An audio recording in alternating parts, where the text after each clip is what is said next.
Hey champions, this your man Arian Tyson. Feel free to like, comment, or share this video. I want to talk to you briefly about how to turn your mess into a message. And I want to give you 3 things that are critical in turning your mess into a message. First of all, you have to realize that when you get to the point where you've been through some things and you see someone going through it, a similar instance that you went through, what that means is you have to realize that this is an opportunity for you to stop being selfish. When you're turning your mess into a message, number one, you have to stop being selfish. Too many times people, they feel like if they tell what's going on with them or talk about what they've been through, that they're reliving the past, and that's not true. What happens is that you're stopping the cycle from repeating itself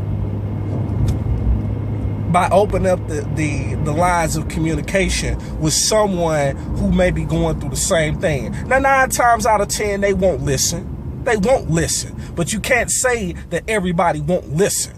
Give them a fair chance to make that decision on their own, whether or not they're going to listen to you and take heed to your experience, or they're going to continue to do what they're doing, and then ultimately they may be here with a rude awakening. That's point number 1. Point number 2 is when you're turning your mess into a message, you have to realize that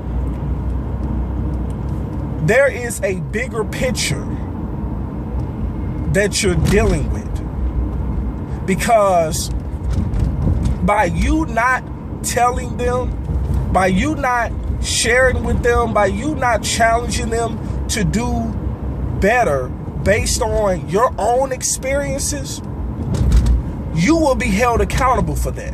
How many times have you seen someone go through a situation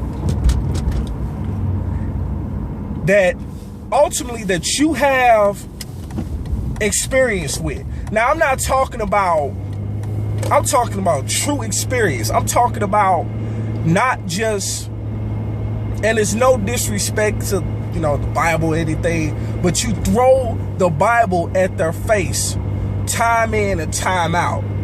But one thing about people don't want to just have the Bible thrown at them every chance you get. No, they want to know about you. They want to know about your circumstances, because while you're acting holier than thou, you have not always been holier than thou. You had to get to that point. And I'm not casting aspersions on anybody that goes to church. I go to church, okay? I have a strong faith in God. But one thing that I also know is that God wants us to be transparent. And I understand that there is power in our story, and nobody can tell our story better than us. Stop being ashamed to tell your story, because when you continue to sweep stuff under the rug, when you pull back the rug, the same crap is still there, and nothing gets finished. Nothing gets cleaned up. Nothing gets rectified. You have to address the issue, because otherwise it's just going to continue to repeat itself, and months and years are going to go by, and you're going to, ask yourself, where did everything go wrong? You probably have seen friendships fall apart as a result of that. You've seen families ripped apart because of that. So I'm not telling you this from a place where I heard it. I'm telling you this from a place where I've seen it. I've experienced it. And it makes me sick to my stomach when people do that, because they act like they don't want people to judge them. No matter what you do, somebody is going to say something negative. Somebody. You can have all your I's dotted, all your T's crossed. Everything could look good on paper, but somebody is gonna have something to say. And you can't always look at that as a bad thing.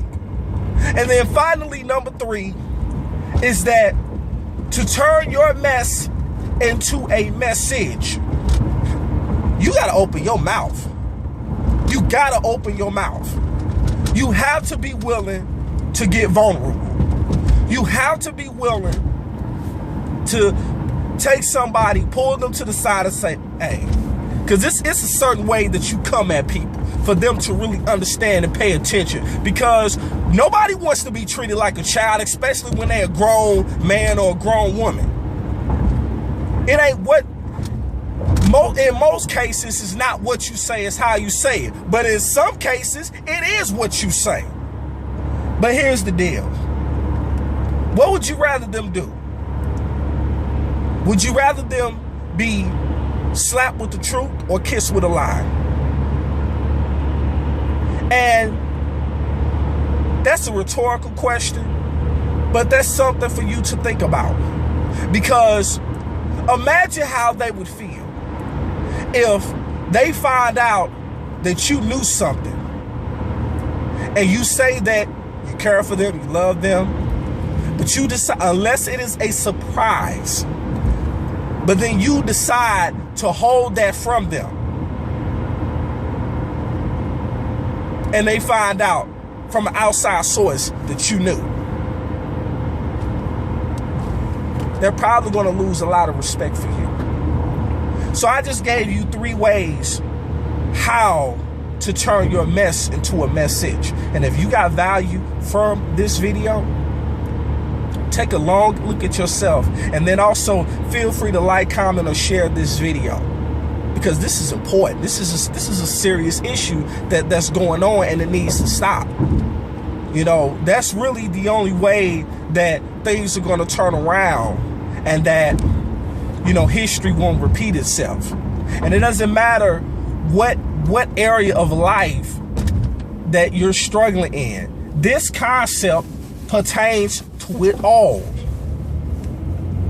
In life, you have 2 choices. You can make moves or you can make excuses, but you most certainly cannot do both. Feel free to like, comment, or share this video, and I'll talk to you on the next one.